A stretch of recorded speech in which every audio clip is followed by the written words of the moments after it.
Good morning, everybody, and welcome to the second session of our farm business management or conservation finance for farm business management educators.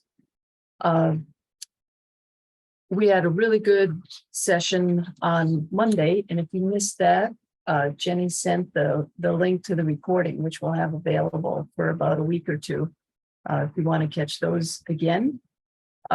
We wanted to add that this is the first time we're running these training sessions, and we're really viewing this as a pilot run. So we will email you a link to an evaluation at the end of this session, and we really appreciate hearing your comments and feedback so we can improve this for future runs of it. So on Monday, we talked about Conservation 101 and the landowner tenant considerations. Today, we're going to have Vincent Gautier talk to us about the aggregated data that exists that the Environmental Defense Fund has been collecting and summarizing about some of the economics of a few of the conservation practices that we're focusing on. And then Paul Dietman from Compeer Financial will be talking about working with farmers and some of his experience and observations on incorporating conservation into farm budgets. So with that, I'm going to hand over to Vincent. And if you would take a minute, Vincent, to introduce yourself, that would be great, and let people know where you're coming from and your background.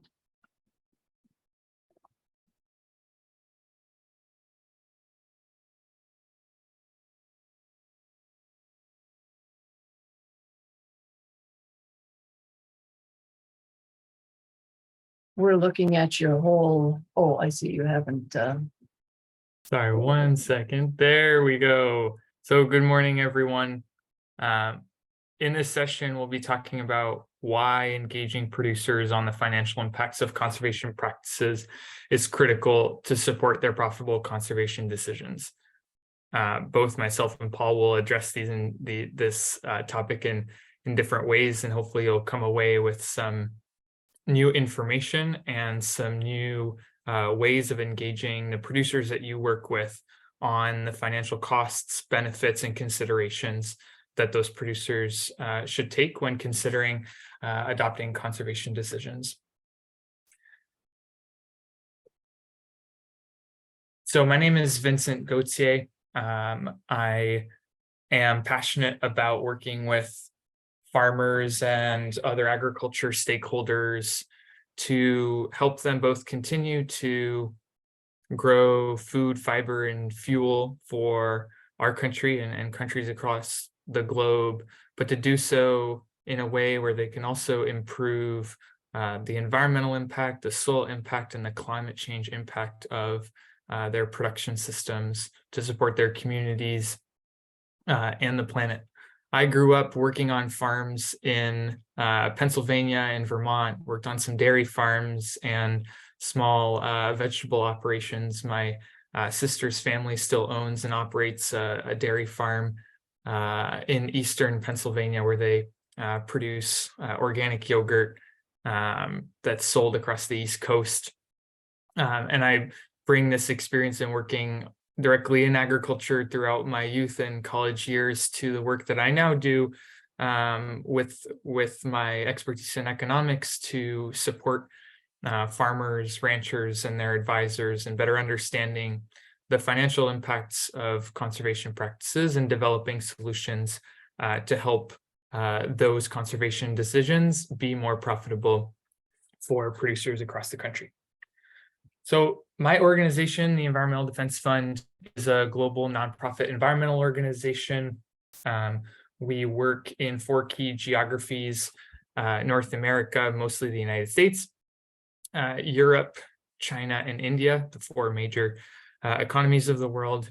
And our Climate Smart Agriculture team, of which I am a part of, aims to help farmers invest in conservation practices profitably. So we work to measure the financial costs and benefits of conservation practices.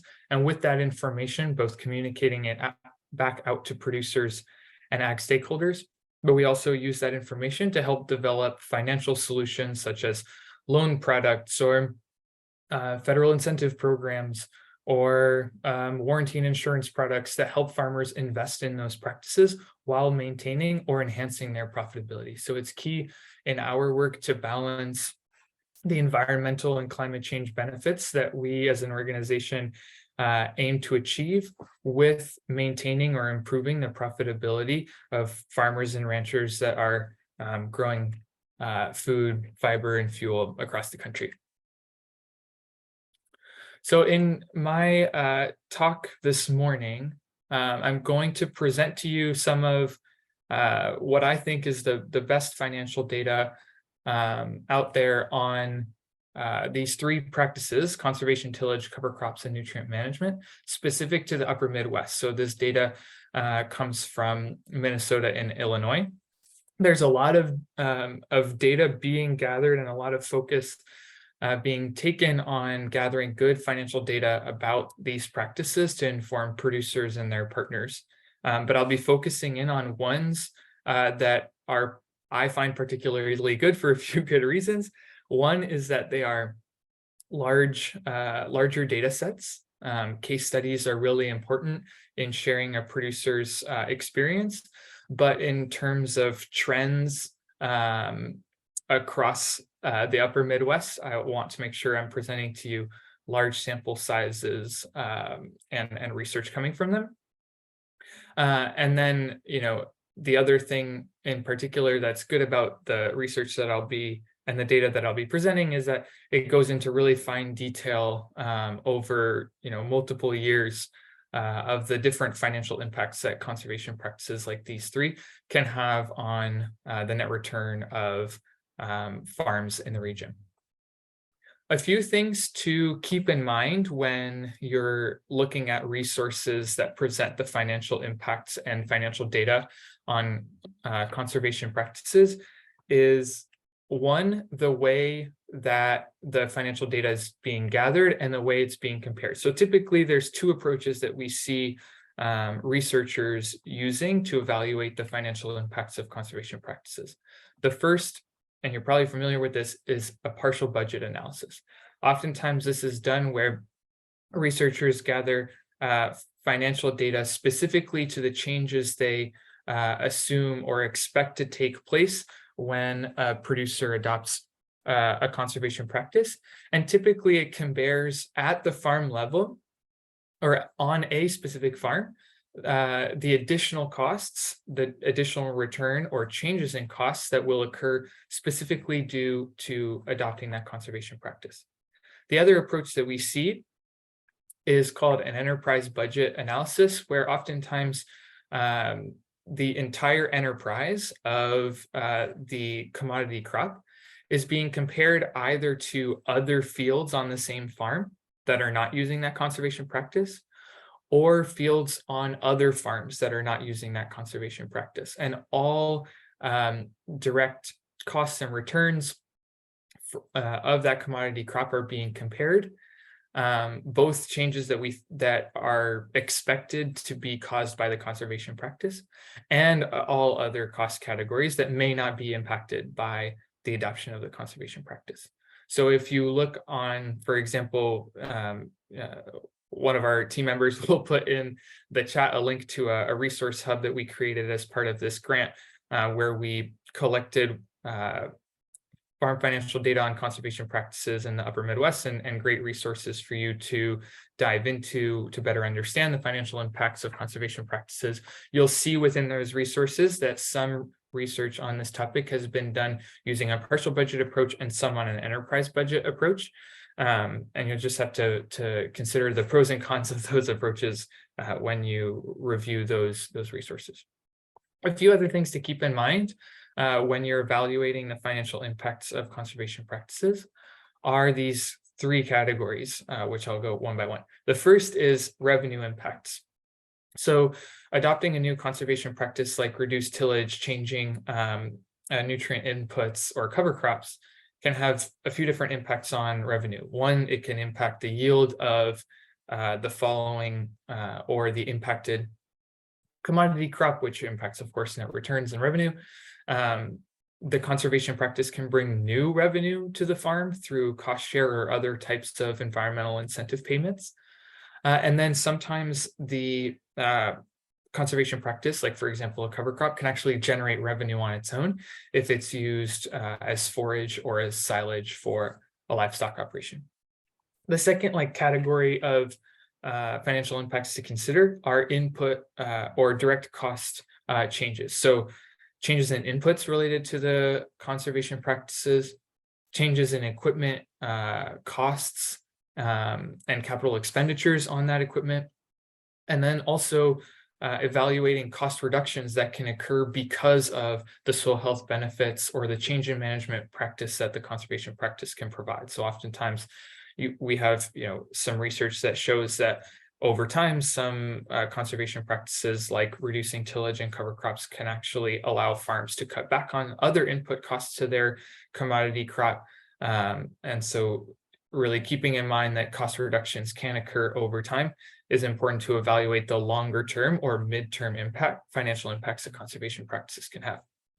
The third category, as I said, is that kind of impact over time. So like any other management practice that a producer adopts for the first time, it takes time for them to figure out how to do it in the best way and in the most cost-effective way for their operation. So for example, when a producer starts using cover crops, they may plant that cover crop or terminate that cover crop in a way that isn't as cost-effective or overall effective for their farm. And over time, they figure out the best management of that cover crop, and cost efficiencies occur over 3 to 5 years, let's say. And as I said, again, impacts over time can also be seen by reductions in input because of the soil health benefits that conservation practices provide. So let's dive into it. We'll start with looking at some financial impact data from specific to reduced tillage. The data that I'll be presenting here comes from the Precision Conservation Management Program, which is a program of the Illinois corn growers and other Illinois commodity groups, where data is taken from participating producers, tractor equipment and monitors to identify the number of passes, the types of passes, the types and amounts of inputs for each pass. And that data is combined with average cost data developed and gathered by the University of Illinois to evaluate the financial costs and impacts of tillage practices. They also have data on cover crops and nitrogen fertilizer, which the fertilizer part I'll present at the end.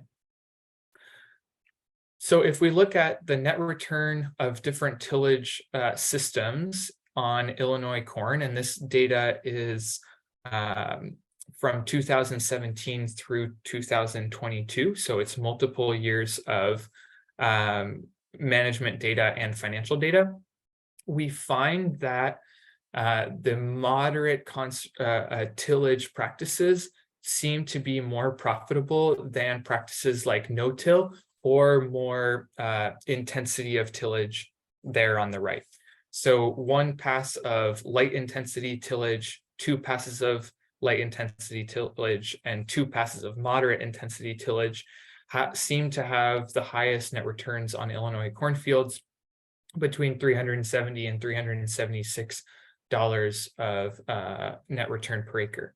As you can see on the right, more tillage passes have lower net returns, and also on the left, no-till and strip-till seem to have lower net returns on Illinois corn. If we dive more deeply into the numbers, again, the same categories of tillage on Illinois cornfields, we see that there's this important trade-off between the yields associated with higher tillage intensities and passes and the higher costs associated with that. And similar, the kind of flip side as we see for no-till, lower yields and lower power costs. the sweet spot is really in the middle, where the moderate and light number and intensity of tillage has have good yields and good power costs, which allow them to have that higher net return than the higher intensity tillage and no-till. We see a similar outcome if we look at tillage systems for Illinois soybeans, where those moderate tillage systems, they're in the middle, the 1-pass, 2-pass, and 2-pass moderate tillage systems having higher net returns than more tillage passes or no-till and strip-till. Another interesting thing to consider, like a different set of data to look at, still within the precision conservation management program, if we look at the top performing profitability fields within their data set. So this is the top 25% of most profitable fields in the data set. We see that there's a disproportionate amount of those high net return fields that are using lower tillage systems. So for example, here on the left, if we look at corn, we see that 51% of the high performing fields profitability wise are using 1-pass of light tillage, 15% are using strip till, and 23% are using no-till. A small percentage there, about 20%, are using the higher moderate and the 2+ pass systems. And then similarly in soybeans, we're also seeing a disproportionate amount of the high net return fields using low tillage systems. 53% of those high performing soybean fields are using no-till, 22% are using 1-pass light. So on average, we see those moderate tillage systems being more profitable, but when we look at the most profitable fields, the low tillage systems are more prominent. So those are just some financial impacts of different tillage systems to consider as you engage with producers. If we switch now to cover crops, we're actually going to be looking at data from cover crop use in 2022 across 83 Minnesota farms. This is data coming out of a project that I know some of you on this call were part of, and thank you for the work that you've done on this project, where Environmental Defense Fund, the Center for Farm Financial Management at the University of Minnesota, the Minnesota Farm Business Management Program, the Southwest Minnesota Farm Business Management Association, and other partners have integrated cover crop data gathering into the FinBin database, which is managed by the Center for Farm Financial Management at the University of Minnesota, where over 3 years, participating producers are getting a scholarship for their farm business management participation for helping the program gather financial data, detailed financial data on their cover crop use and the impacts that it has on the following cash crop. So this data, actually, we're going to be publishing a summary data report later today. So, as a follow-up, maybe we can send that link to the report, where we'll have much more detailed information than what I'll present to you here, but I'll present some of the high-level findings from, again, just 1 year of data, but we'll be gathering more of this data over the next 2 years. So let's start by looking at the costs and average gross returns of different types of cover crops in Minnesota. So in the data that we gathered, we have 5 different cover crop types. We have rye used for silage, a cover crop used for forage, a cover crop mix mostly with rye, and then a more general cover crop mix. As you can see here, there's quite a range, both in gross returns to the cover crop and average total direct expenses. As you can imagine, the cover crops that are used for a purpose of actual use and return, the rye silage and the cover crop forage, have higher total direct expenses, but also generate more gross returns. So for example, the rye silage group had a gross return of $191 per acre from that silage, and the cover crop forage had about $78 of gross return from that cover crop. The costs again differ substantially. The highest costs from associated with the rye silage at $130 per acre, all the way down to $53 per acre of direct expenses for the simple rye cover crop. You'll see here, I just want to note that some of the cover crops that are not used for silage or forage still have some gross returns, and those are likely from incentive payments that producers are receiving either through USDA cost share programs or some other type of incentive program for growing that cover crop. So as you can see, growing a rye cover crop, producers are on average are receiving $7 per acre of gross return from planting that cover crop. If we look at some of the direct expenses, these are not all the direct expenses. The combination of all the direct expenses for the cover crops is in that bottom row. But if we look, for example, just at seed costs, there's again quite a variation in costs across the different types of cover crops. So, as low as $16 per acre of seed costs for a simple rye cover crop, all the way up to $35 an acre for seed of a cover crop forage. Used for forage. So again, when we talk about the costs of cover crops, we can't just put a blank statement and say, cover crops seed costs X, because it really depends on the type of cover crop mix and what it's being used for. Similarly, the fuel and oil costs differ substantially across this first year of data between different types of cover crops. So the mix on the right, $6 per acre of fuel and oil costs, all the way up to $19 per acre for the rye silage group. And as we showed on the last figure, overall, the total direct expenses also have quite a variation from $43 per acre for the cover crop mix group, all the way up to $95 per acre for the rye silage group. What we also are able to do with the data that the Minnesota Farm Business Management instructors are gathering in collaboration with their farmer students is that we're able to look at the impacts that the cover crop has on the following cash crop and the net return combined of the cover crop impacts and the following commodity crop. So over the next few slides, I'll present some of those results. But first, I want to go through what the different columns represent so that you're able to understand these figures and these tables correctly. So this table here is for corn in southern Minnesota. So for some of the crops, we were able to differentiate between northern and southern Minnesota since they have pretty different growing conditions. We have 5 columns here. The furthest one on the left is the enterprise of just the corn crop that was grown after the cover crop. The second column from the left is the cover crop returns and expenses. The third column, the middle column, is the combination of the cover crop and the corn crop that followed it. The fourth column, or the second column from the right, is cornfields from the cover crop group that did not have cover crops. So these farms have some fields where they're growing cover crops and some fields where they're not.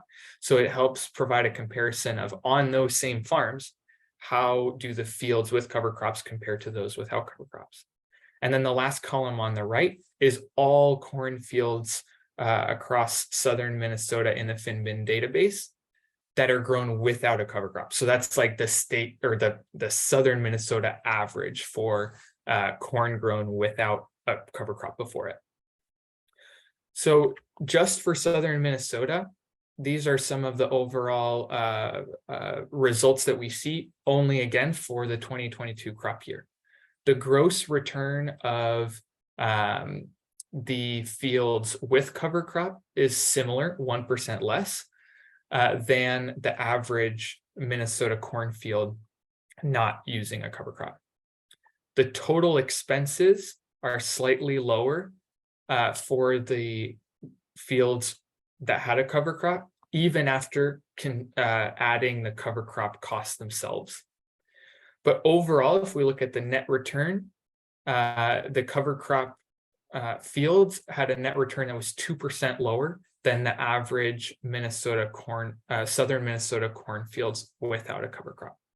So we'll be looking at those types of trends in terms of similar gross returns, slightly lower expenses, slightly lower returns over the next 2 years to see how much those hold across different price conditions and weather conditions across 3 years. If we turn now to southern Minnesota soybeans, we see a pretty different picture in terms of the financial impact or the financial performance of fields with cover crops. We see that the gross return of soybean fields with a cover crop before them is 11% less than the average southern Minnesota soybean field without cover crops. The total expenses for the fields with cover crops was 12% higher than the fields that did not have cover crops, and that's including the direct costs for the cover crop. If we look at net return, we see a poorer performance definitely from the soybean fields grown after a cover crop, with the net return being about half of the net return of conventional fields not using the cover crop. If we turn to wheat across the state of Minnesota, we see a more positive impact in 2022, where the gross return for wheat fields with a cover crop before it were 14% higher than fields without a cover crop. The total expenses were similar. The cover crop group had a 1% higher total expense per acre than the fields without cover crops. And the net returns was 75% higher for the wheat fields with a cover crop than the wheat fields without a cover crop. So as we see in 2022, very different performance across southern Minnesota corn, southern Minnesota soybean, and wheat across the state in terms of net return outcomes of fields with and without cover crops. The last conservation practice that I'll talk about and show you some data on is nutrient management. And I'll turn back to the data from Precision Conservation in Illinois and look at two different ways of evaluating the type of fertilizer application and the rate of fertilizer application and the profitability of different rates and application types.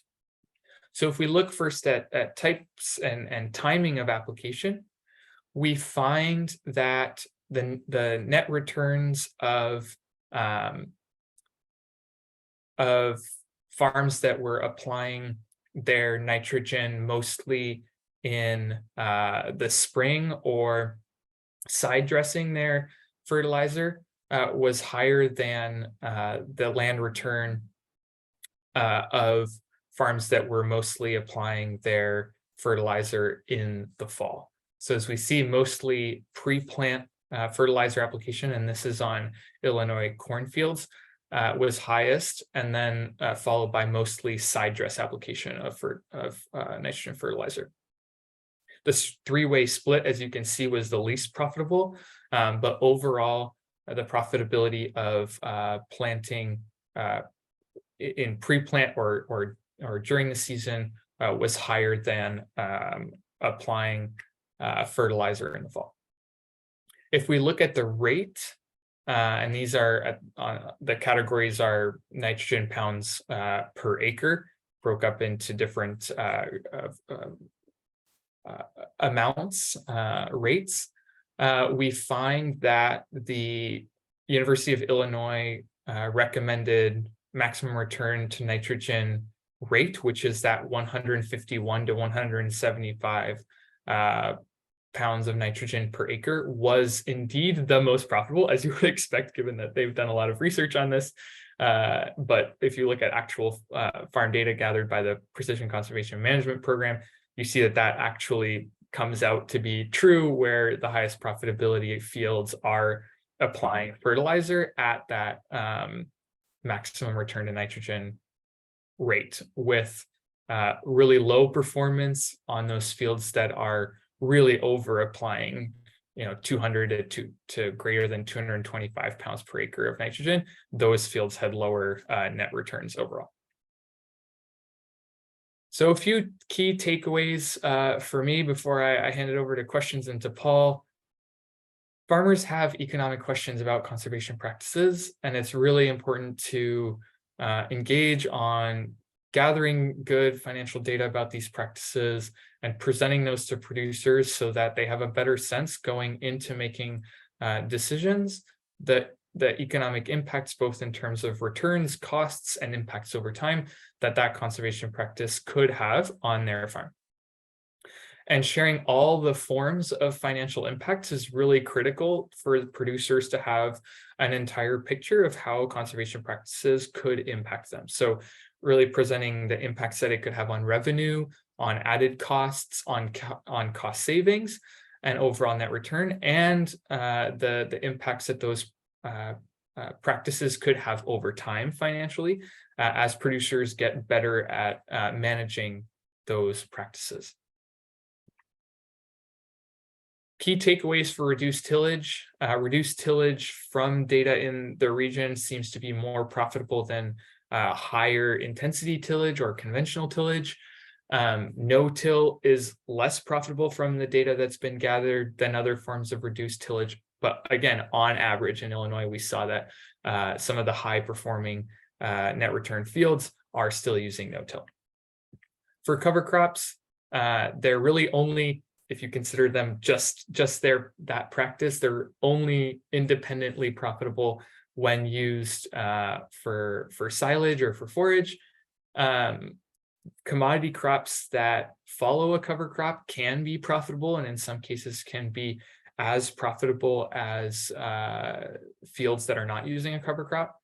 But really, one thing to really harp on is that incentive payments right now are really critical to reduce the costs of doing cover crops. And so ensuring that the producers that you work with that are looking to adopt cover crops are really looking for those opportunities to reduce their costs by participating in incentive programs is, I think, really critical.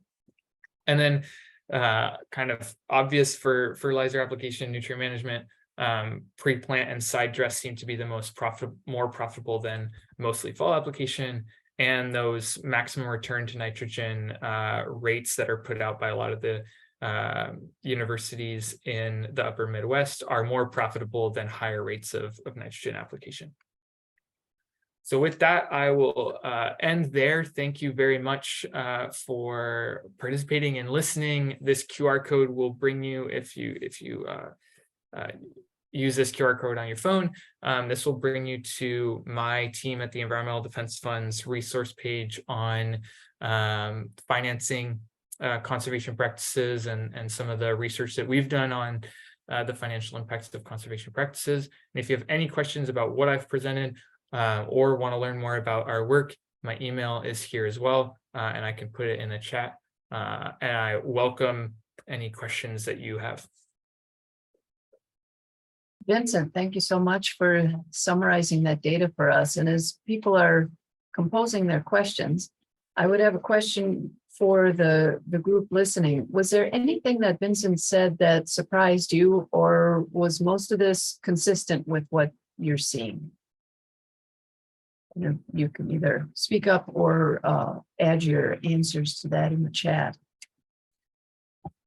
Can you hear me okay? Yes. Yeah, so a little surprised on some of the cover crop, but in thinking about those incentive potential for incentive payments, that's an interesting area in terms of advocacy at the in the federal arena. Yeah, completely agreed, Chris. I think one thing to inform yourselves about and it is, within your region, within your state, what Partnership for Climate Smart Commodity grants are going to be touching down on the ground. And what does that mean in terms of opportunities for the producers that you work with? There's going to be a lot of money flowing out of those grants, hopefully reaching the ground in terms of incentives for producers. So making yourself aware, talking to partners about those opportunities, I think can ensure that the producers that you're working with, can receive those incentives and make practices like cover crops a little bit easier financially.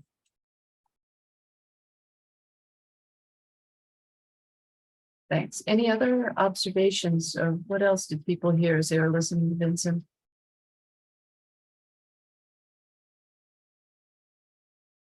Since nobody's jumping in, I'll ask one more quick question. On the time window, what was the time window on a lot of those studies? And do you think you might see a difference over like a 10-year spectrum when it comes to the cover crop buildup of, benefits? Yeah, that's a great question. It's a question a lot of people have, and I think there's definitely more data gathering and research to do on that, because I think it's a really critical question, especially since producers, of course, need to think about the short term, but also think, a lot about the long term and the financial profitability of their farm moving forward. So the data that I presented on cover crops is only 1 year. The data from Precision Conservation Management in Illinois is from, I think, 5 years worth of data. They're not tracking the profitability of one single farm that, let's say, in the first year was their first year of using a cover crop or changing to a reduced tillage system, and how that the costs and the net returns changed over time. But some of the work that we've done with a smaller sample size, we had 7 farms in a research project that we did. Within that group, the farms that had been using reduced tillage and cover crops for more than 5 years had much lower direct expenses for those practices than the rest of the group that had 1 to 3 years worth of experience with those practices. And when we asked the producers, like, is this real? Like, did you experience a change in cost over time? Did you face challenges at first that you solved over time? A lot of them told us, like, yeah, the first year I tried this with my cover crop, it didn't work so well. The second year I tried a little different. And by 3 years, I had figured out what worked, and I was able to make it more cost effective. So again, that's on a small sample size, but I think there's more research to be done on really understanding that, the profitability trajectory of adopting a cover crop and what it, how it impacts the farm over time as they get better at implementing it. Thanks. And Darcy, did you have a question? Yeah, good morning. And I think Vincent kind of just answered it, but my question was for reduced tillage. You said that, as we all know, reduced tillage tends to be more profitable than conventional tillage, but you said that no tillage tended to not be that profitable. And is that partly then because of the labor, or is it because of the short time frames that you were just mentioning? I can't say definitively. We'd have to look and ask the Precision Conservation Management folks that have been gathering a lot of this data in Illinois, whether there's a time component to that. From what we found, from what is shown in their analysis and their data, kind of across the state, they're seeing that it's just not showing the same yields as farms that are using maybe 1 or 2, light passes with a vertical tillage equipment or something like that. And the cost savings from doing no-till is not overcoming some of the yield drag that they're experiencing using no-till. Thanks. Darcy, did you want to add something? Yeah, I just want to make a comment. I live in Southern California, so I think perhaps the differences we see here are because of the water conservation. So I think that's a much different situation in the Midwest. So, thank you. And Randy. Yeah, and thanks, Vincent. It was an interesting presentation. I really appreciate the work you're doing on this. A couple of thoughts and questions. You did mention the producers, as they come into cover cropping, needing to learn a learning curve and understanding how to do that. That's one thing we find is very important. I'm a soil health specialist, so looking at each of these independently is a little tricky for me. I'd like to see the whole of soil health come together because it is a system that we're really looking at, but that maybe is the next phase of what you're working on. But the other thing on the costs for this from a soil perspective is not just does it take the farms a while, but if soils have been, we know that if soils have been farmed conventionally, it takes some time for the change in biology that allows for these things to function well. That has an impact on the costs and the changes in the cover crop and all the practices together. So those are kind of little things that, and then on the cost side, I don't know if I've ever seen anybody do this, but how do we look at the cost of soil erosion that happens from the other parts, and how do we put that into our FinBin account, because that's an important aspect to look at as well. So great work. I appreciate what you're doing. Just a few thoughts to think through the whole of the picture. 1 year of cover crops is interesting to look at, but maybe, I know SARE just published economics of cover crops, and one of the things they pointed out in there was the need to look at this maybe amortized over time. How the person who presented on it, the author, mentioned, how do we look at this similar to, say, liming? It's not an annual cost, but it's an overtime cost and something in that. And just wondering how that fits into where you're going with your analysis. Yeah, Randy, those are really good observations, really hopeful observations. We have done a few projects, but they've been of smaller sample sizes, more like case studies, honestly, where we've looked at the profitability of farms that are using a set of soil health practices. So in combination, looking at the enterprise, the crop enterprise profitability of farms that are using reduced tillage, whether it be no-till or some type of lower intensity tillage, cover crops, longer crop rotations, things like that. It's hard to make any conclusions from that, honestly, from that type of research, other than it can be profitable because some farmers are being very profitable with those management systems. I'll point you to some of the work. Again, it's case studies type. So, just like take that with a grain of salt. The Soil Health Institute did a set of analyses across 10 states, 10 farms in 10 states, I think, where they did partial budgets of farms using, I think, 2 or 3 soil health practices. So it's not just looking at one practice independently, it's looking at farms that are using soil health practices as a system. In terms of looking at conservation tillage or conservation practices as an investment, I think there's definitely more work to be done on that. We're trying within the cover crop work that we're doing in Minnesota to look at over time specific fields. Do the economics get better over time, which can be, as you said, related to a few different things. It can be improvement in terms of management and cost management of that practice, but it could also be because the soil health benefits of that practice are actually starting to occur, which, as you said, takes time. The soil doesn't all of a sudden get better after a year of doing conservation and soil health practices. So we're trying to do that. Oftentimes it's just difficult to maintain the data gathering process over multiple years. And in some cases, we're not starting with fields that are 1 year not using practices, and then the next year and the next 3 years using that practice. So it's difficult to control, but in projects like the one that we're doing in Minnesota, we're attempting to follow over time whether those financial improvements are occurring.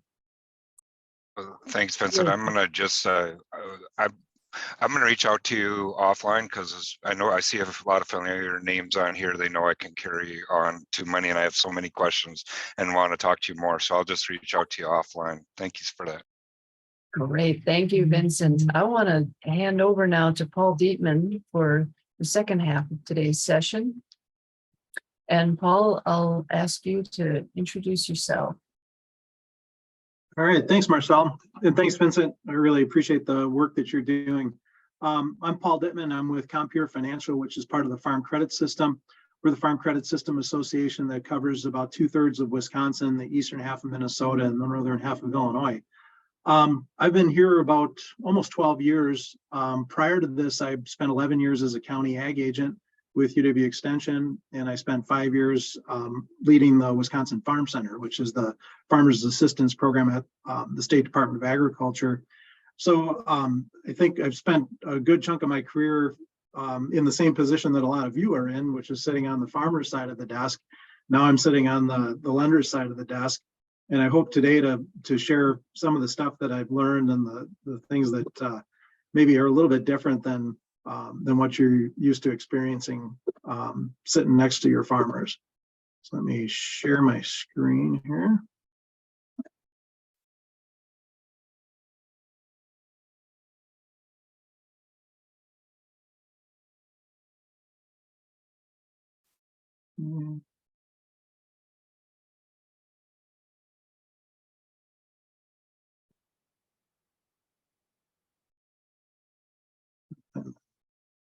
Slideshow.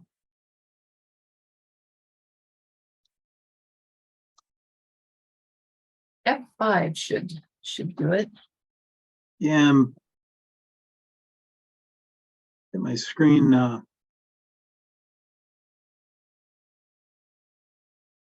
Yeah, sorry about that. I'm got a toolbar right in my way here, so I'm not. Yeah, there is a way to get rid of the toolbar. You go up to the toolbar and there's some options to hide that. Yeah.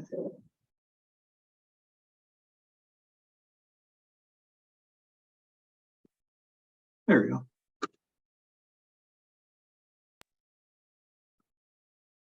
And Paul, we're seeing your note slides. Yeah, I'm trying to get back to my slide deck here, but having a little trouble with that. I'm going to close out and go back in again.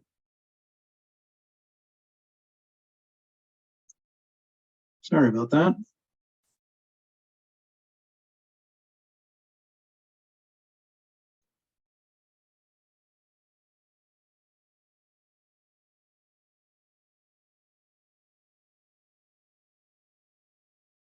Well,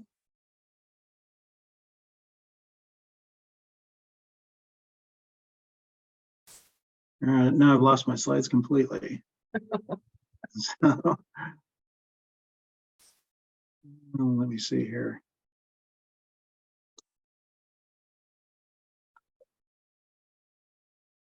Take me just a second. No problem.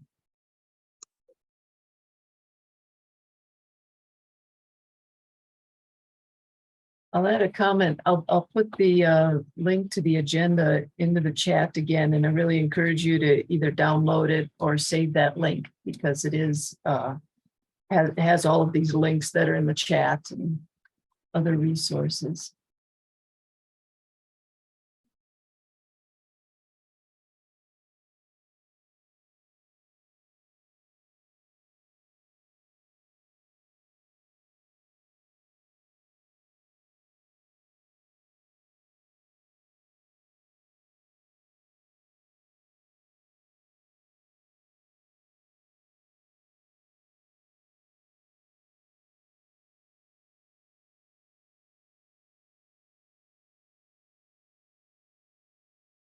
And as one of the resources there is that Soil Health Nexus Economics hub or center where we've listed a lot of great resources. As you go through that, if you're not finding your favorite one there, be sure you let us know and we'll look into adding it.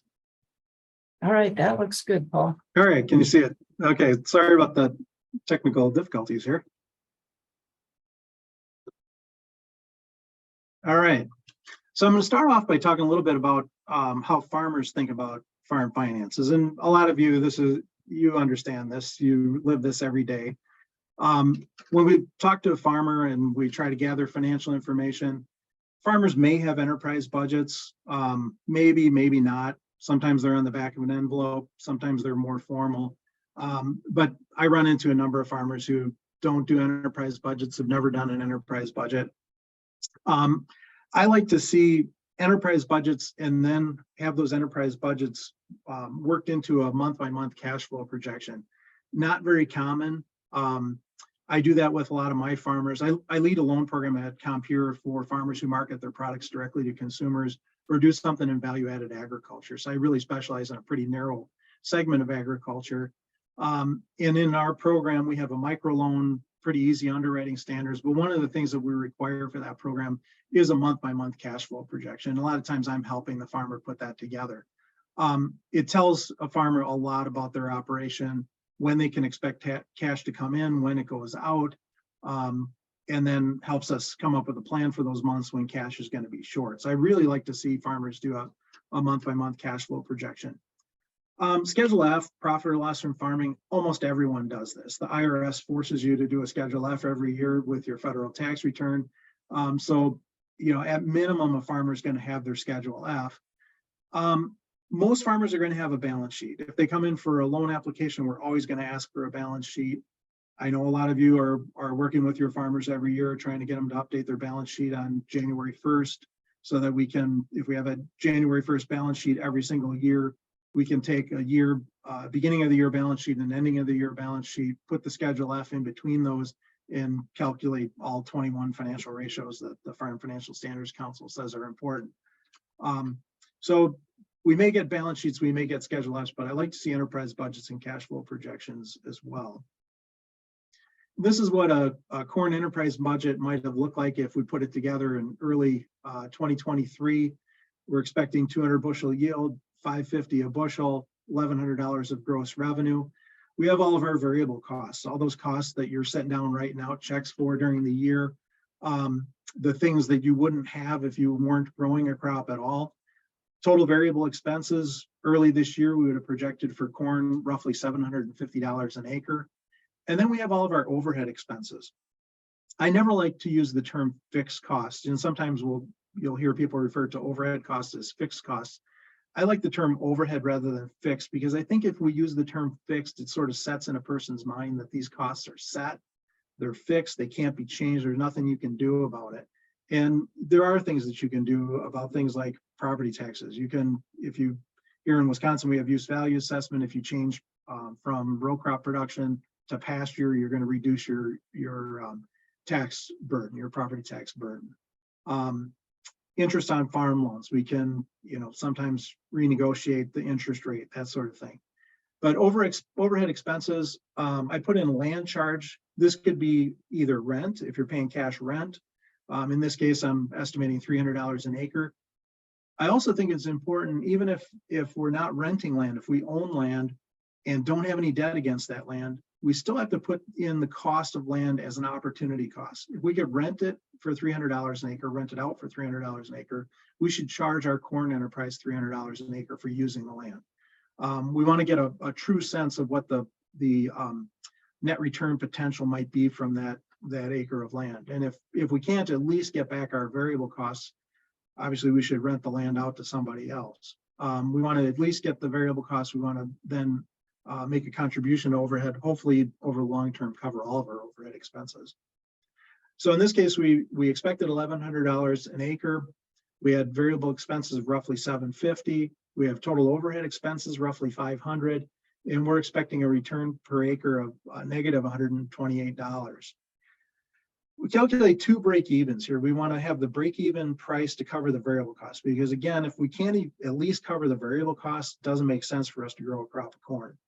Break-even price here is $374, and we're just taking that $748 of variable expenses, dividing by the expected yield of 200 bushel, and that gives us $374 a bushel that we need to get to at least cover the variable costs. Break-even price to cover all of our costs is $6.14. We total up all the costs that we have to grow a crop of corn, including all the overhead, divide it by 200 bushels, and it's $6.14 a bushel. So a year like this is going to be tough to get there. In our area, we've been in pretty severe drought. We're getting a welcome rain today, but we're pretty far behind. We're not going to see 200 bushel yields in this neighborhood.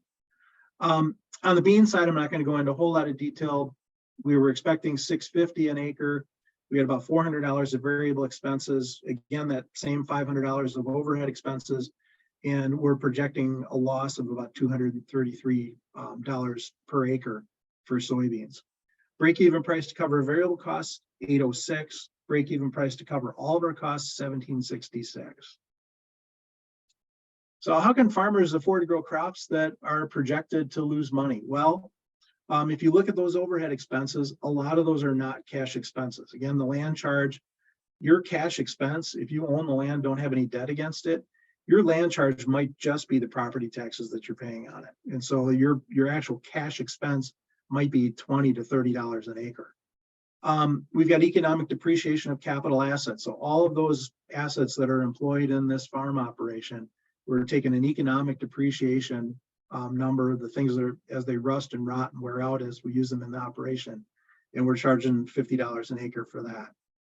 Insurance, repairs, taxes, those are all cash expenses. Interest on farm loans is a cash expense. Return on the farmer's equity. You've got equity tied up in this farm operation.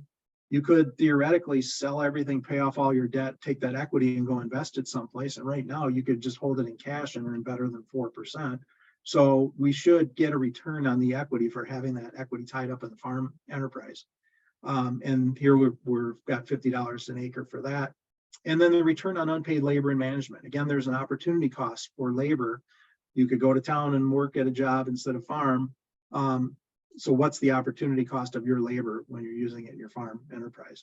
But again, a lot of these aren't cash expenses. Farmers don't really think about these as expenses. It's just whatever's left after paying the variable costs and paying our insurance bill and our property taxes and our interest, that's what we get to keep. So I said I'd like to see this rolled into a cash flow, month-by-month cash flow projection. And so that's what we've done here. We start with a beginning cash balance in the farm checking account. We have no income coming in those first couple of months of the year. We have some expenses that are incurred, repairs and maintenance of $5,000 roughly for the entire enterprise. We've got utilities that have to be paid. We have to take a family living draw, which isn't a whole lot, $1,250 a month that we're taking out. So we end that month, we've got $13,417 in the farm checking account. And then that begins the month of February. Again, we have some expenses. We have to live on something. We're down to $98.34. We're showing here in the month of March, we start tapping an operating loan. And so we're taking $70,000 out of the operating loan in March. We're taking $110,000 in April, paying for fertilizer and fuel. We're taking another $5,000 in May. We're taking another $40,000 in June. And then in July, we're taking another $5,000. So we're actually going to end up tapping that operating loan for $230,000 during the growing season. And this is a projection for a 500-acre enterprise. I try to keep it really simple, half corn, half soybeans. The only term debt that we've got in here is a machinery loan, and that's got a 5-year note at 7% interest rate with an annual payment that hits in the month of December. So we flow through here, we're tapping the operating loan, we're paying our expenses. We have an insurance bill that hits in the month of March. We have to buy all of our seed. And we're just following this along. We're watching the bottom line. We never want to go negative here. And that's really how we set how much we took out of the operating loan, is to make sure that we never have a negative number on the bottom line in terms of ending cash each month. So you can kind of see how that goes through the year. It isn't until the end of the year when we've got some crops to sell. In November, we're selling $275,000 worth of crops. And then in December, we're selling another $162,500. And in that month, we make the payment on the machinery note, and we're paying back the operating loan with all the accrued interest. And we end the year with $104,000 in the farm checking account. So we started with $20,000. We ended with $104,000. So we ended up with more cash. Looks like the operation cash flow through the year. But we also have to think about the fact that we could have rented this out for $300 an acre, $150,000. So did it make sense to operate this farm all year, have that many dollars flow through to end up with roughly another $84,000? So this is a really important exercise for farmers to go through. We don't want to get into a month where all of a sudden cash is short. We're sitting down, we're writing out checks, and all of a sudden the checkbook is empty. And then we have to start deciding which bills aren't we going to pay, which are we going to put on credit cards, and then let that balance accrue at better than 20% interest. And then of course you have the Schedule F. So we're following all the way through the enterprise budgets into the cash flow projection. Everything worked out exactly perfectly, because it always works perfectly in our world. And this is what the tax return looks like. And we had net profit of $107,000. And then here's what the balance sheet looked like. So we started the year, we had that $20,000 in the farm checking account. We had $600,000 in machinery. We had $4 million of land. At the end of the year, we had $104,000 in the checking account, left pretty much everything else the same other than paying down the balance on the machinery note. So all of these things are important, although most farmers aren't going to do all of these things. You're helping them with it, which is great, but they probably aren't going to do it on their own. So what about the farm lending side? Well, just a few things I wanted to mention about farm lending. And again, I was sitting on your side of the table for a lot of years, and I've been sitting on this side of the table for the last 12. Farm loans are commercial loans rather than consumer loans. So sometimes I'll have someone say, well, I saw that the interest rate on a 30-year mortgage is 6.5% right now.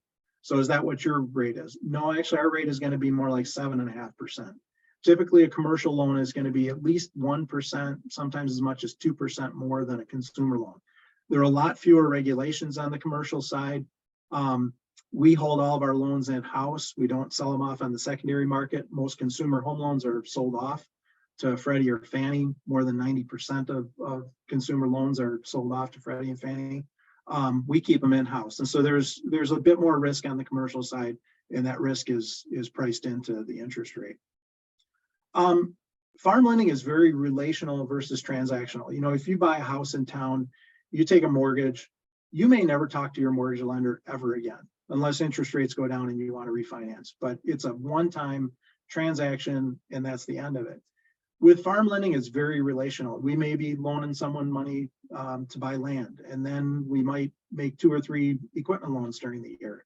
And then we have an operating loan, and they may need to increase the operating loan. And so we may process an operating loan request twice or even 3 times in a year.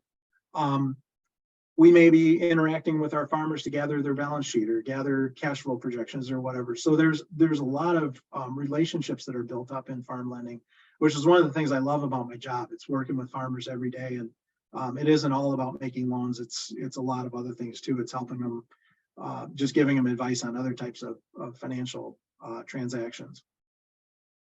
I don't think about what we do as lenders as selling loans. I think about it more as buying debt obligations. We're actually buying, we're not selling. And it changes the relationship that we have with our borrowers or our potential borrowers. They're coming to us with a business plan, with a proposal. They want us to buy that debt, to give them money to invest in their business. And we can't buy everyone's debt. We want to have a good relationship with people. We want exposure to as many potential opportunities to buy debt as we can. But we're not selling loans because we can't make loans to every single person that we talk to. I also think about what we're doing is renting the use of money. And of course, a lot of you are working with your farmers to put together income statements or profit and loss statements. And when you do that, you include interest as an expense, but you don't include the principal on a loan as an expense. And a farmer sometimes will say, well, why isn't that included? We have to pay it, right? Yeah, it hits cash flow. You do have to pay the principal. But if you think about what you're doing when you take a loan, you're renting the use of that money for a period of time. It's just like renting a piece of equipment for a period of time. If you rent that piece of equipment, you take it, you use it, you give it back at the end, and you pay rent for it. It's the same with renting the use of money. You're taking that principal, you're using it for a period of time. When you give it back, you're just giving back what you were using, and then you pay a rental fee, which is the interest that you're paying on the money. There's a more subjectivity and creativity in farm lending than I think a lot of people realize. And it's another piece of the job that I really enjoy, is how we can use some creativity to make things happen that maybe would be difficult to make happen otherwise. I want to just give you one quick example of this in the conservation world. I've been working with a group of farmers in the Pembroke region of Illinois. Pembroke Township, it's in Kankakee County, Illinois, far eastern Kankakee County. Most of that county is typical Illinois, flat, black, deep loam farmland. It's good cropland. And then you turn into Pembroke, and Pembroke is completely different. It's really sandy, it's poor quality soil, there's a lot of scrub oak. It's a really unique ecosystem. The area was settled by farmers who came up from the south during the Great Migration. And they landed in that area because the land was cheap. Nobody else wanted it. So they could buy that land really inexpensively. It was close enough to Chicago that they could easily drive into the city to work in meat processing plants or in the steel mills along the south shore of Lake Michigan. And then they farmed on the weekends and the evenings, and mostly we're growing vegetables. The area was, and probably still is, the largest enclave of Black farmers north of the Mason-Dixon line. The farmers there, or the farms in the Pembroke, are really small. Folks that are farming there are doing things like growing perennial crops, fruits and vegetables, putting up hoop houses, things like that. They have a regional conservation partnership program grant. So it's under EQIP, Natural Resources Conservation Service. The farmers are pretty limited resource. They don't have collateral to pledge to back a loan. They've got these grants, which require them to put out their money first to buy a hoop house or to put in perennial crops, and then apply for reimbursement from the Natural Resources Conservation Service.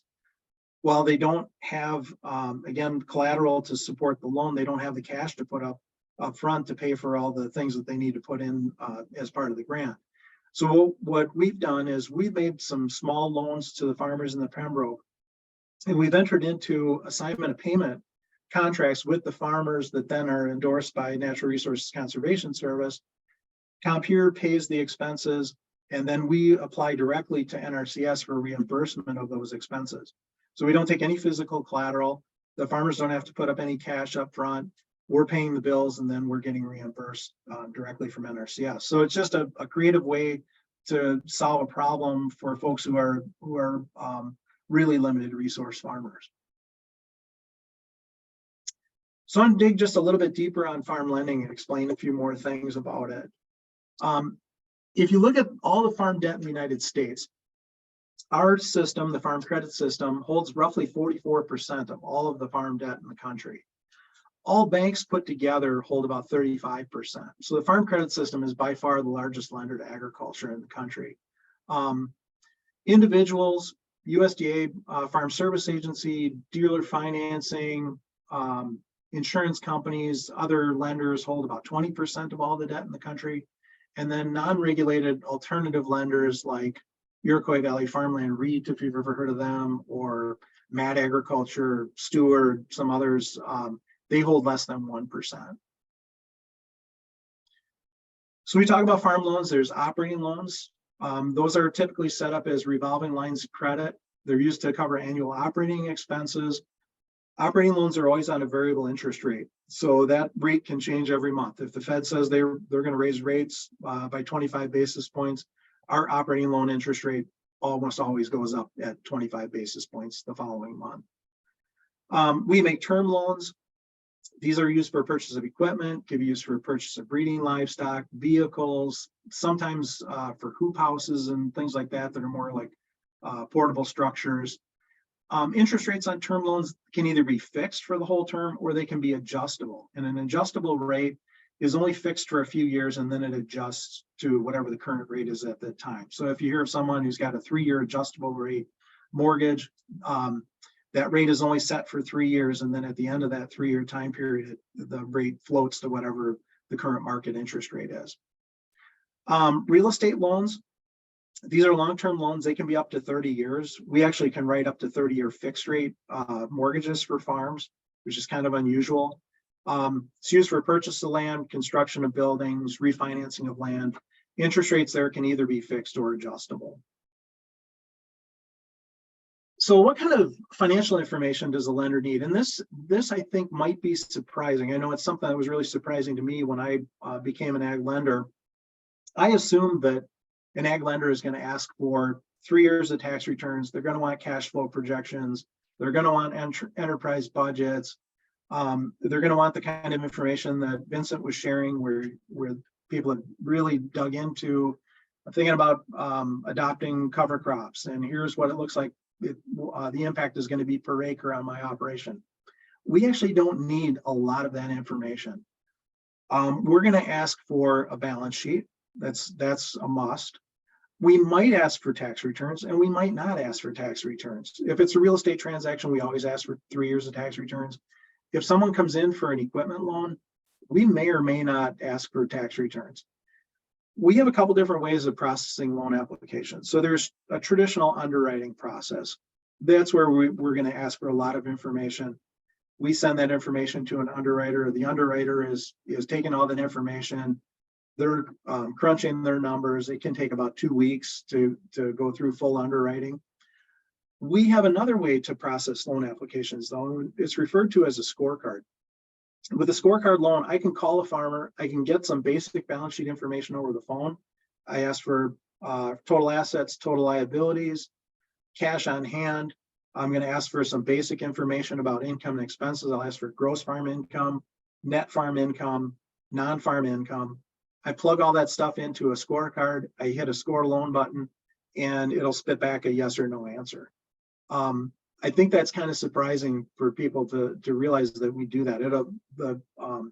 We do that scorecard process. It's pulling a credit report. It's using the credit score. It's looking at history. It's looking at the strength of the balance sheet and making a loan decision. More than 80% of our loans are actually processed through that scorecard process. It's very efficient. It's been proven over time that it works. It isn't a high risk proposition. So we may not ask for a whole lot of information from a borrower. If they're credit worthy, they have decent credit score, some balance sheet strength, decent earnings, they're probably going to be able to pass scorecard. So we might ask for 3 years of tax returns. We might ask for an income statement from the prior year. We may ask for a projection for the current year. We may ask for month-by-month cash flow projections. If we ask for any of that information, we're going to want detailed assumptions to back up those projections. Want an explanation of financing needs. We may ask for a business plan. And if we do, we're not going to require a 20-page business plan or a 30-page business plan. I have a template that I work with my emerging market, or I share with my emerging markets farmers. It ends up being about a 2-page business plan. So it doesn't have to be really too in-depth. It's pretty simple. You've probably heard of the 5 C's of credit. So when we consider a loan, we're looking at character, which is all about the borrower, and it's their credit score, their credit history. Capital comes from the balance sheet. How much capital do they have? How much capital do they have willing to put at risk in whatever they're proposing to do? What do they have to pledge as collateral? Capacity is all about cash flow. Do they have the ability to cash flow the loan that they're proposing? What collateral can we take, or are we going to be taking to support the loan if all things go bad and they aren't able to make the loan payments? We sell the collateral to pay off the loan. And then conditions. So these are conditions of loan approval. And that might include giving us an updated balance sheet at the end of every year, or providing us with a copy of their tax returns at the end of every year, or maybe we have to get an FSA guarantee on a loan. That might be a condition of loan approval. We put these 5 C's together, and that's where we make a loan decision. So to improve the odds of getting a quick approval, building and maintaining a strong FICO score, credit score. Above 750 is ideal. 850 is max. You can't go above 850. I've got a couple of clients that do have 850 credit scores. I've got some folks who are down in the low 600s. You get into the low 600s, there's usually some blemishes on a person's credit history. Maybe they've had a lot of delinquencies, or maybe have gone through a bankruptcy or something like that. But if a person can build and maintain a FICO score above 750, they're probably going to pass that scorecard as long as their balance sheet looks good and they have decent income. Keeping good farm records is important. Presenting complete, succinct, accurate financial information, but not too much information. Sometimes I have people that apply for a loan and they sort of bury me with stuff, and I have to sort through it to try to figure out what's relevant, what's not, and that can slow the process down. Bring all the information in at one time or respond quickly to requests for more info. Sometimes I'll have someone I'll get their balance sheet, but they don't give me any income information. And then 2 weeks later, they give me some income information, but it's not complete. And then the next day they call and ask whether or not the loan's been approved. So having everything at one time or responding pretty quickly when we need more information keeps you at the top of the pile. Treat your lender as a potential business partner, because we really are. We're buying your debt, we're investing in your business.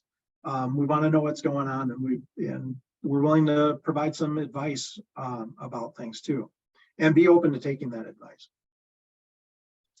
So how might we finance a conservation project? So a farmer comes in, they've got an EQIP grant. The EQIP grant is for $50,000. Maybe it's to adopt managed grazing, for example. The farmer's going to need $50,000 because they have to pay their bills first and then apply for reimbursement from NRCS. So if they need $50,000 for the project, they expect to be reimbursed 70% of the cost of the project. They're going to get $35,000 back. The way that I typically do these, I typically will write two different loans. I'll write an operating loan for the portion of the project that's going to be reimbursed, because I know the farmer's not going to have that money out there for very long. They'll be able to pay that off relatively quickly. They submit their bills, NRCS cuts them a check, and they can pay off the loan. So I would write that as an operating loan. With an operating loan, it doesn't cost anything to apply for it. Doesn't cost anything to have that operating loan available. The only time there's a cost is when there's a principal balance on the loan and then interest is accruing. So by setting it up that way, there's no regular principal and interest payments or anything. It's you use it when you need it, you pay it off when you can. If this loan was maxed out, that whole $35,000 was taken out, was maxed out for 60 days. Right now at current interest rates, the interest cost is going to be $400 to $500. So it's not going to be a huge amount of money that the farmer is going to pay. The other $15,000 of that project, they're not getting reimbursed for that. They're going to have to pay that over time. So I'm going to probably set that up on a term loan. If we set it up on a 5-year term loan right now at about 8% fixed interest rate, the annual payment is going to be $37.56. So it keeps the cash flow impact a little bit lower than rather the farmer having to pay that whole $15,000 in 1 year. So that's generally how I would set up a financing of a conservation project. So I'm talking about the conventional lending side, whether it's the farm credit system, whether it's a community bank, but there are a lot of alternatives to taking a conventional loan. The USDA Farm Service Agency, we partner with FSA a lot. They're great to work with in Wisconsin. Other states, especially the state to the south of us here, not quite so good, but they have some excellent programs for beginning farmers. They're great to work with. So I have nothing bad to say about FSA. I enjoy working with FSA. USDA rural development, if it's something beyond the farm gate, value-added enterprises, that sort of thing, rural development can be an option. The Small Business Administration, I don't like working with at all. They're a nightmare to work with. So I don't recommend the SBA. Some counties or regional economic development agencies offer loans. I mentioned the non-regulated lenders. Mad Agriculture is one that works a lot in conservation and organics. Steward is another one. It's kind of a crowdfunding type of a thing. You have equity investments from family or friends, community development financial institutions, CDFIs. There are some that are willing to work in agriculture, and they provide a lot of technical support to their borrowers. Their interest rates tend to be a bit higher, but they can do some things that we can't. Like if someone's been through a bankruptcy in the last year or so, I'm probably not going to make a loan to them. I'm not going to be able to make a loan to them, but I could send them to a CDFI and they might be able to do it. Grants, EQIP grants, I've mentioned a couple times, which are great if you're adopting conservation practices. NRCS is very easy to work with, easy grant to apply for. The value-added producer grant, that's a USDA rural development grant. that one's a tough one to apply for. A farmer has to pretty much hire a consultant to write the proposal for them. Long-term leases, we've been doing a lot of tax leases, especially for buildings, things that are a little bit more difficult to finance on the lending side. We can do long-term leases where we actually will pay for a building on a farmer's property. We own it, we lease it to the farmer for a period of 10 years typically. There's a residual buyout at the end, and then the farmer owns that building. The big advantage there is there's no down payment required, and there's no payments until the building is put in service. So I've been doing a lot more of those lately. A couple of last key points that I wanted to make about conservation, and then I'll end here. On the farmer side, and a lot of you know this, farmers rarely make decisions based purely on economics. They may say they do, but a lot of times they're using economics to justify decisions that they've already made. You know, so if a farmer is apt to adopt cover cropping, they're probably going to adopt cover cropping. They're going to look at the stuff that Vincent has put together, but is that going to dissuade them if it's a little bit less profitable to grow winter rye? Will they not grow it because it's going to be $10 or $20 an acre less profitable? If they're inclined to do it, they're probably going to do it. If it was $20 more profitable and they weren't inclined to do it, they're probably not going to do it. A basic understanding of farm finances is going to pay huge dividends for conservation professionals in particular. I think there's a lot of conservation professionals, they feel like the financial side of things, that's not their business, and they don't want to get involved in it.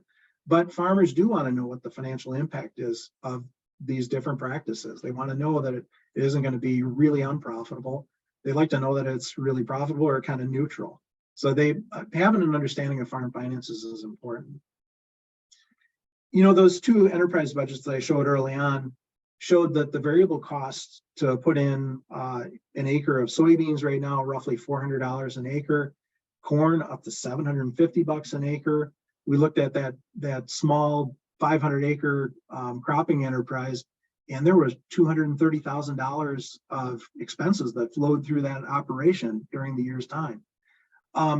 We talk about incentive payments. If there's an extra $30 or $40 incentive payment per acre, is that really going to make a huge difference when we're talking these giant numbers on farms? It is possible to finance conservation practices on rented land. It can be a little bit more tricky sometimes, but we can do it.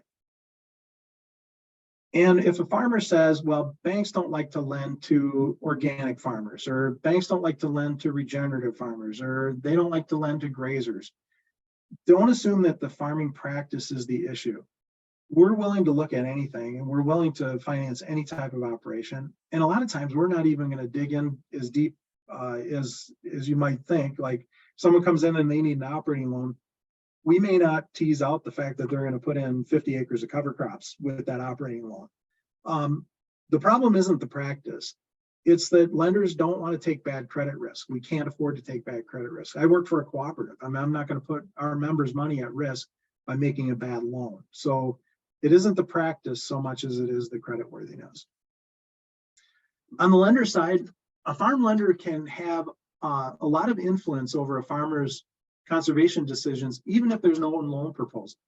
So if a farmer comes in and says, I'm thinking about adopting cover crops, if I don't know anything about cover crops, I may say, I don't know, that seems pretty risky to me. And I look at Vincent's numbers and I say, oh boy, you know, it looks like maybe this is going to be less profitable than not using cover crops. I may influence the decision on the farmer side, even though the farmer isn't asking me for a loan to adopt those practices. And I can do it the other way too. I could have a positive influence as well as a negative influence. We can't assume that lenders know about conservation programs or how they work or how cost sharing works, even if the lenders are also farmers. A lot of folks I work with are farmers outside of being ag lenders. And some know about conservation programs and some don't know the first thing about conservation programs. But it's important. I mean, we're talking some of these programs, there are a lot of dollars connected with them. And it seems like there's more dollars coming down the pike all the time. So lenders have to get up to speed on this stuff. I encourage conservation professionals to invite lenders to field days and to workshops. And a lot of times lenders have some sponsorship dollars. So if there's a field day or something, you need sponsorship, talk to us. Finally, I just want to end with a couple of things, places where you can get other information. The Soil Health Nexus has a conservation finance and finance resource hub. I think the link was shared in the notes during Vincent's presentation. There's a tremendous amount of information linked out there, and it's brand new. It just came out within the last couple of weeks. So I really encourage people to go to check out that hub. I think Randy mentioned the SARE cover crops economics work that's been done by Rob Myers. And he just, I think, updated his cover crop economics publication. That's great stuff. American Farmland Trust has done some soil health case studies using partial budget analysis like Vincent talked about earlier. I really like those case studies. They're from actual farms to see how things have played out. The Soil Health Partnership has the Achieving Profitability with On-Farm Conservation. And then finally, there are a number of budgeting tools. Some of the stuff that Vincent did, but these are tools that you can use with your clientele, and that's at the Minnesota Office of Soil Health website. All right, so I'm going to end there, and we'll open it up for any questions that you might have. Paul, thank you so much. Well, people are composing their questions, and we probably have time for about one. Paul pointed out that conservation professionals need your expertise as financial professionals. And Vincent pointed out that the financial success of these practices really depends on how they are implemented. So you need the conservation professionals to help. So I would encourage folks to try and think about ways that you can partner with the conservation professionals and do joint events and so on, because there's a lot of potential there. And my second request is to fill out the evaluation, which is in the agenda, and Jenny will add it to the chat. Again, this is a new training for us, so we really will value your feedback.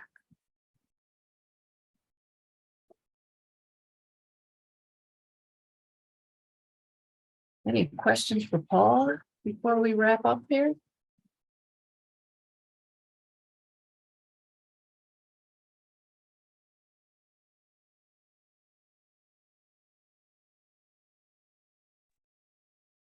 Yeah, I got a quick question. Are you finding in any areas where you're finding a sort of a dollar amount that you're putting on any particular practices for any particular crops, or is that not really a thing at this point?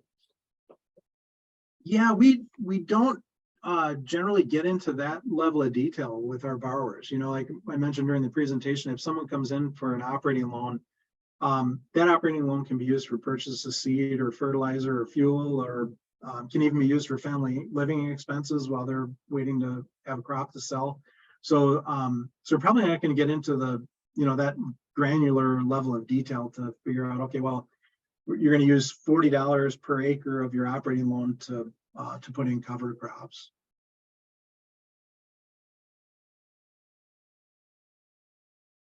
Paul and Vincent, thanks so much for your presentations. Do you have any last words?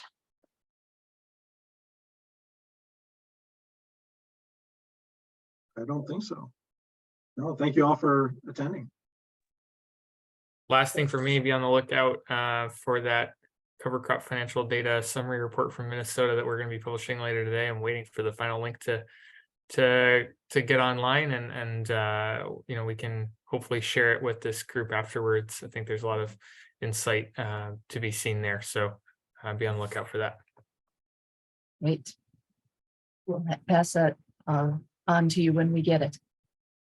Thanks, everybody, and have a wonderful afternoon.